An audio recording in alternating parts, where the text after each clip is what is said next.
उम्मीद रखना होगा, उम्मीद रखना होगा। कभी कम कभी ज़्यादा, कभी पूरा कभी आधा, मिले ना मिले कुछ उम्मीद रखना होगा। कुछ पाने के लिए कुछ खोना भी पड़े, कुछ पाने के लिए कुछ खोना भी पड़े, महत्वाकांक्षी बनना पड़ेगा। कोई साथ हो या ना हो, कोई पास हो या ना हो, कोई साथ हो या ना हो, कोई पास हो या ना हो, मंजिल तक पहुंचना होगा। मिट्टी हो या कंकड़, कांटे हो या पत्थर, मिट्टी हो या कंकड़, कांटे हो या पत्थर, कुचल कर आगे बढ़ना होगा। उम्मीद का दामन थामे हुए निश्चय से आगे चलना होगा। उम्मीद का दामन थामे हुए निश्चय से आगे चलना होगा। कुछ भी रहे ना रहे, उम्मीद हमेशा रखना होगा, उम्मीद हमेशा रखना होगा। और अंकित क्या पढ़ रहा है? कुछ नहीं भैया, बस बायो ही पढ़ रहा था। अच्छा, बायो तो पढ़ रहा है। कौन सी बुक पढ़ रहा है? वो एनसीईआरटी के नोट्स पढ़ा था बस में। यार यही तो गलती करते हो तुम लोग। देख, तू पढ़ाई में इतना अच्छा है, क्लास में इतना अच्छा आंसर करता है, नीट में सेलेक्ट होने की तेरी सारी क्वालिटीज़ हैं, लेकिन लेकिन क्या भैया? लेकिन यार बुक्स गलत पढ़ते हो तुम लोग। गलत बुक्स पढ़ने के कारण यहीं रह जाते हो, सिलेक्शन नहीं होता। लेकिन भैया सब तो बोलते हैं कि बायो के लिए एनसीईआरटी काफ़ी है और यही पढ़ना चाहिए। बोलते तो सब हैं कि एनसीईआरटी पढ़ा करो, पर उनमें से सिलेक्शन कितनों का होता है। अब मैं एनसीईआरटी नहीं पढ़ता, सिर्फ हाई लेवल की बुक्स पढ़ता हूँ। हर चैप्टर हर सब्जेक्ट के लिए अलग बुक पढ़ता हूँ। बाकी तेरी मर्ज़ी। अच्छा ठीक है।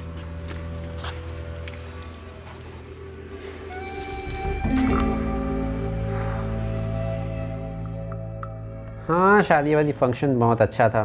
तुमने यही, मैंने तुमको बोला था कि तुम ज़रूर आना। हाँ यार, छुट्टी तो मिली नहीं और पीसीटीज भी चल रहे हैं ना। तुम बताओ क्या कर रहे हो? मैं बस फिज़िक्स के न्यूमेरिकल्स बना रहा था। तुम क्या कर रही हो? कुछ नहीं यार, एनाटॉमी पढ़ रही थी। वैसे तुमको याद है, कोचिंग में बहुत से लोग बोला करते थे कि एमबीबीएस फर्स्ट ईयर में फिज़िक्स भी रहता है, अच्छे से पढ़ो, मन लगा के पढ़ो, बहुत अच्छी फिज़िक्स होनी चाहिए। याद है? हाँ। ऐसा कुछ भी नहीं है, जिसके मन में जो आता है बस वो बोलते जाते हैं। कुछ भी नहीं है, फिज़िक्स का नामो निशान भी नहीं रहता है एमबीबीएस में। तो मैं कह रही थी, फिज़िक्स में से ज़्यादा पढ़ने की ज़रूरत तो तुमको भी अब है नहीं।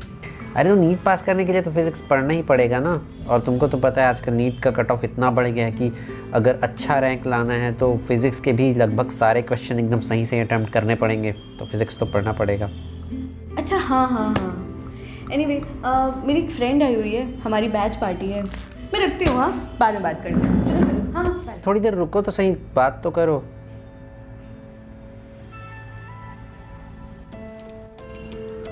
अरे भैया बिज़ी हो क्या अभी? मैं बिज़ी हो तो बाद में आ जाता हूँ। अरे नहीं, बता ना। अरे बहुत कंफ्यूज्ड हो भैया मैं, पता नहीं कुछ समझ ही नहीं आ रहा है। अरे यार, तेरे को कितनी बार बोला है कि मेरे को भैया मत बोला कर यार, मेरे को मेरे नाम से बुलाया कर। आशीष बोल सकता है तू। ठीक है भैया।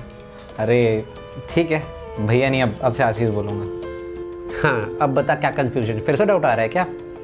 भैया मेरे को लग रहा है कि ये कोचिंग ज्वाइन करके मैंने कहीं गलती तो नहीं कर दी, क्योंकि टीचर्स जो पढ़ाते हैं उससे तो एमसीक्यू सॉल्व ही नहीं होते, ऊपर से आपको बार बार डाउट पूछने आना पड़ता है मेरे को, वो और ही परेशानी है। फिर वही बात, मैं तेरे को बोला हूँ कि ये बेस्ट कोचिंग है, इसके लिए बिल्कुल भी डाउट मत कर तू। आपसे एक सवाल पूछूं भैया, झूठ तो नहीं बोलोगे? आपको ये कोचिंग वाले कमीशन देते हैं ना मेरे जैसे स्टूडेंट्स के एडमिशन कराने के लिए? तभी आपने जैसे मैं मेरा बोल के कि बहुत बेस्ट कोचिंग है, मेरा एडमिशन करा दिया यहाँ पे। सही है ना ये? अरे तेरे को कैसे पता चला? एक स्टूडेंट का 10% मिलता है मेरे को। चल छोड़, वो बता क्या प्रॉब्लम है। अरे वो जो टीचर जो पढ़ाते हैं उससे एमसीक्यू सॉल्व नहीं होते, दिन दिन भर पढ़ो लेकिन एमसीक्यू एक भी नहीं बनते, और आप भी बोलते हो, सब बोलते हैं कि एमसीक्यू सॉल्व करना बहुत ज़रूरी है। अच्छा, मेरे से तो एमसीक्यू बन रहे हैं यार। और अरे तो आप तो लास्ट ईयर भी पढ़े हो ना, तो और आप दूसरे जगह से भी पढ़े होगे, इसलिए आपके एमसीक्यूज बन रहे हैं। अरे नहीं यार, ऐसी बात नहीं है। आज ही देख, सुबह सर मैम ने जो क्लास में पढ़ाया, मैं आके तीनों के नोट्स रिवाइज किया, फिजिक्स केमिस्ट्री बायो के, और उसके बाद फिर एमसीक्यू बनाने लग गया। सारे के सारे एमसीक्यू बन रहे थे। वैसे तू कौन सी बुक से एमसीक्यू बना रहा है? अरे वो एक फॉरेन ऑथर की बुक है, तो जो भी टॉपिक मुझे कोचिंग में समझ नहीं आते ना तो मैं उसी से ही पढ़ लेता हूँ। उसमें काफ़ी अच्छे डिटेल से दिया हुआ है और एमसीक्यूज भी बहुत सारे हैं उसमें हर चैप्टर में, तो मैं सारे उसी से ही सॉल्व करता हूँ। अच्छा, मैंने तेरे को 2 दिन पहले एक काम दिया था, तूने वो पूरा किया? वो एनसीईआरटी वाला। अच्छा, वो नीट के क्वेश्चन पेपर एनसीईआरटी में टिक करने का ना? हाँ, वो तो मैंने उसी दिन ही कर लिया था, और 90 में से 87 क्वेश्चन एनसीईआरटी से ही थे। तो देख, तेरे प्रॉब्लम का सोल्यूशन तेरे को खुद मिल गया। तेरे पास एक ऐसी बुक है जिसमें से देख 90 में से 87 क्वेश्चन, यानी कि 95% क्वेश्चन सिर्फ उसी बुक से आ रहे हैं। वो बुक कितनी पतली है, तो उसको बार बार पढ़ना, इधर उधर की बुक के लिए मत जा।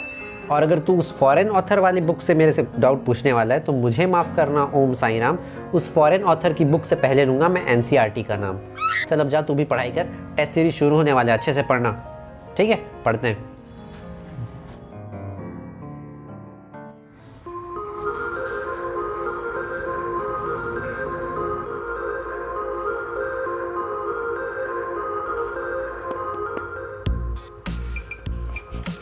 आशीष, एक डाउट है मेरे को।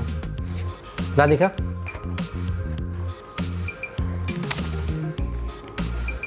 अच्छा देख, ये ऐसे बनेगा।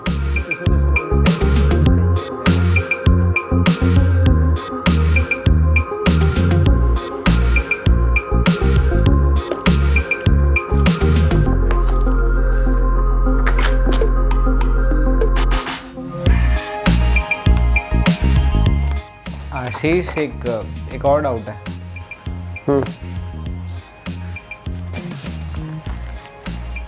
Physics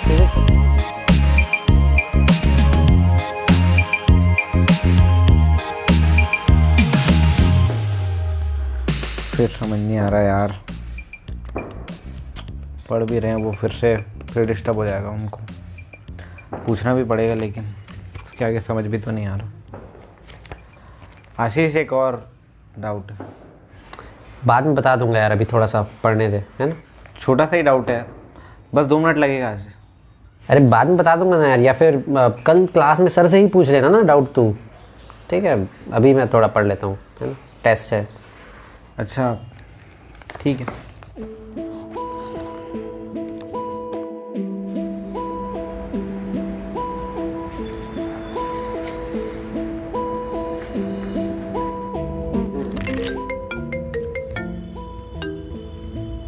hello. क्या यार, तुम्हारे कहने पे अंकित को अपना रूममेट बना लिया, वो बार बार डाउट पूछ के परेशान कर रहा है, डिस्टर्ब कर रहा है पढ़ने। एक सेकेंड, मेरी वजह से? मैंने तुम्हें सिर्फ सजेस्ट किया था, मैंने तुम्हें फोर्स तो नहीं किया था कि उसे रूममेट बनाना ही है। It was totally your call. अरे तो तुमने उसके सामने सजेस्ट कर दिया था ना, अगर मैं उसको नहीं रखता तो फिर वो क्या सोचता? ऐसा नहीं कि मैं उसकी हेल्प नहीं करना चाहता, लेकिन कब तक दूसरों का अच्छा करने के चक्कर में अपना नुकसान करते रहोगे आशीष? ऐसा नहीं है। ऐसा ही है आशीष। पहले भी तुम्हारा पूरा ध्यान पढ़ाई पर नहीं बल्कि इस बात पर होता था कि मैं ठीक हूँ या नहीं, मेरी तबीयत ठीक है या नहीं, मेरी पढ़ाई ढंग से हो रही है या नहीं। तुम अपने बारे में कभी नहीं सोचा करते थे। तो तुम्हारे लिए तो करता था यार। आई नो आशीष, और मुझे बहुत अच्छा भी लगता था, लेकिन तुम्हारा सिलेक्शन नहीं हो पाया ना इन चीज़ों की वजह से। आज हम दोनों अलग अलग हैं। तुमने मेरे लिए इतना कुछ किया, लेकिन जब मेरा सिलेक्शन हुआ तो मैं इसलिए तो अपनी MBBS की सीट नहीं छोड़ूंगी कि तुम्हारा सिलेक्शन नहीं हुआ। और ऐसे ही कल को जब अंकित का सिलेक्शन हो जाएगा तब वो भी अपनी सीट नहीं छोड़ेगा सिर्फ इसलिए कि तुम्हारा सिलेक्शन नहीं हुआ या तुमने उसकी कितनी हेल्प की या नहीं की। इसलिए कह रही हूँ, अच्छे से पढ़ाई करो, बढ़िया से प्रिपेयर करो, बढ़िया सी रैंक लेके आओ और इस मेडिकल कॉलेज में आ जाओ ताकि मैं तुम्हारी रैगिंग भी ले सकूँ।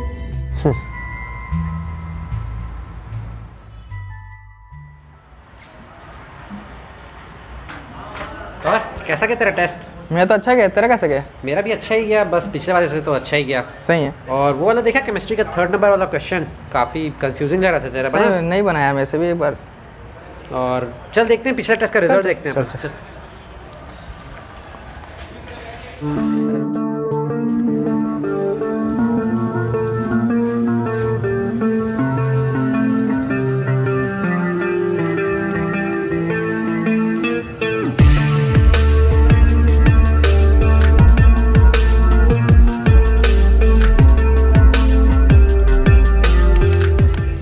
Yes, 3rd rank. अगली बार 1st रैंक लाऊंगा। और भाई अंकित, कैसे? टॉप 100 टॉप 50 में आया कि नहीं? नहीं भैया, मेरी तो रैंक नहीं है। तेरे को मैंने बोला था ना एनसीईआरटी बुक्स मत पढ़, हाई लेवल की बुक्स पढ़। आई एम श्योर तू हाई लेवल की बुक्स पढ़ नहीं रहा होगा, इसलिए तेरे मार्क्स नहीं आ रहे हैं। अब आगे तेरी मर्जी है, तेरे को नीट में मेरे जैसी टॉप रैंक चाहिए या तेरे को सिलेक्शन नहीं होना है अपना।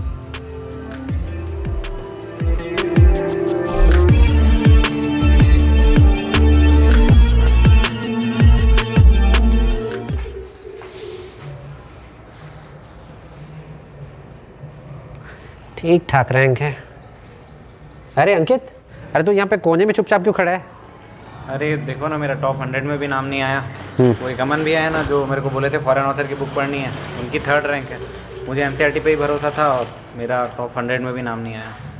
अच्छा, उसको 3rd रैंक आया है और तेरा कितना है? रुक जा, देख रहा हूँ। अच्छा, उसका 3rd रैंक फॉरेन ऑथर की बुक पढ़ने से नहीं आया है।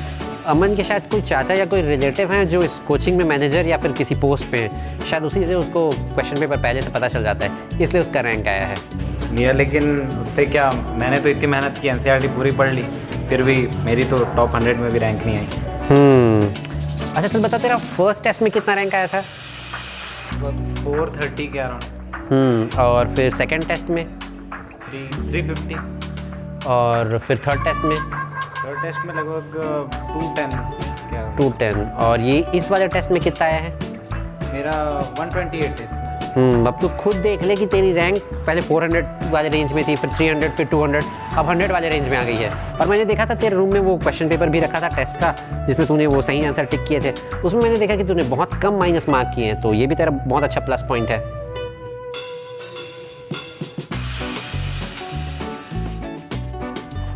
अच्छा, एक और बात, अब से अगर तेरे को कोई भी डाउट होता है तो तू सिर्फ मेरे से आके डाउट पूछना, समझ गया ना? मैं तेरे को मना नहीं करूँगा किसी चीज़ के लिए। अच्छा, ऐसा क्यों? देख, ऐसा है कि जैसे तू जितने भी डाउट्स मेरे से पूछता था, टेस्ट में वो वाले क्वेश्चन मेरे से ज़्यादा ईजिली बन जाते थे, और जिसको तू डाउट नहीं पूछा था उसमें थोड़ी सी मेरे को प्रॉब्लम आ रही थी, या फिर कुछ तो गलत भी हो गए। तो आगे से तू डाउट पूछना ताकि मेरे को भी हेल्प हो। हाँ, वैसे भी मैं डाउट आप ही के लिए तो पूछता था। अच्छा, आप नहीं होते तो फिर मेरा क्या होता?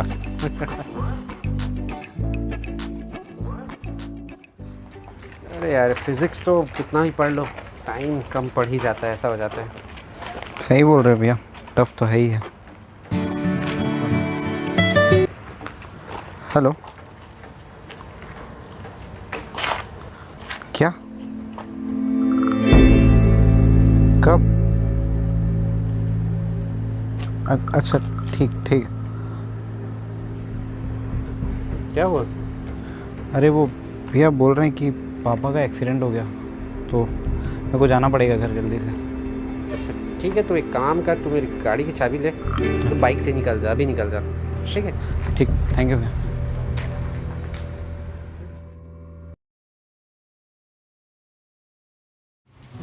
अरे यार, एक ही शहर में रहते हैं, फिर भी इतना कम मिल पाते हैं। तुम सुन रही हो? कुछ बोलोगी? हाँ। एक सेकंड ना, अंकित का कॉल है। हाँ अंकित, क्या? तू वो सब छोड़, तू उसकी चिंता मत कर। नहीं, तू बाइक को छोड़ यार, मैं कुछ देखता हूँ, मैं कुछ करता हूँ, ठीक है? क्या हुआ? सब ठीक है? अरे यार, अंकित के घर में पता चल गया कि वो बीएससी नहीं, नीट की कोचिंग कर रहा है। मुझे तो पहले से ही शक था, और उसके घर में ये भी पता चल गया कि वो गांव के एक भैया से कुछ पैसे उधार लेके यहाँ आया है, और उसके घर में तो मना ही करते हैं। पता नहीं अब वो कोचिंग करने वापस आ पाएगा कि नहीं। हे गाइस, तो ये था हमारी MBBS ड्रीम्स ऑफ मिलियन का 4th एपिसोड। तो नीचे कमेंट करें कि आपको कैसा लगा ये एपिसोड, और कमेंट करके ज़रूर बताना कि अब अंकित वापस कोचिंग करने आ पाएगा कि नहीं, कि वो घर से ही सेल्फ स्टडी करके नीट क्रैक करेगा। अगर आपको वीडियो अच्छी लगे तो लाइक करें, अपने दोस्तों के साथ शेयर करें और चैनल को सब्सक्राइब करें। मिलते हैं अगली वीडियो में। Bye bye.